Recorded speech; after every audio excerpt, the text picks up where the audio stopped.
রাস্তায় রাত কাটানো সেই ছেলেটি আজ ১১০ কোটি টাকার মালিক।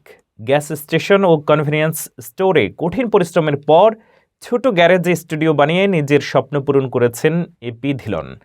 তার গান ইউটিউব সহ স্ট্রিমিং প্ল্যাটফর্মে কোটি কোটি ভিউ ছুঁয়েছে।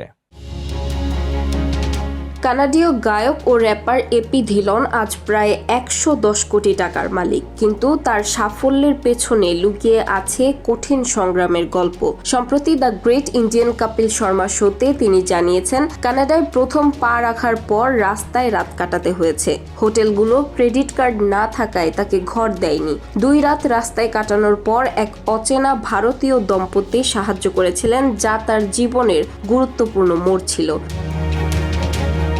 পড়াশোনা চালাতে গ্যাস স্টেশন ও কনভিনিয়েন্স স্টোরে দীর্ঘ সময় কাজ করতে হয়েছে। হোম ডিপো থেকে কেনা সামগ্রী দিয়ে ভাড়া বাড়ির ছোট গ্যারেজে নিজের স্টুডিও বানিয়েছেন, যেখানে গান শেখা ও প্র্যাকটিস চালু রাখেন। আজ তিনি আন্তর্জাতিক মঞ্চে পরিচিত। ইউটিউবে তার গান কোটি কোটি ভিউ পেয়েছে। Brown Munde, excuses, insane, with you প্রভৃতি গানের মাধ্যমে বিশ্ব সঙ্গীত পরিমণ্ডলেও পরিচিতি পেয়েছেন।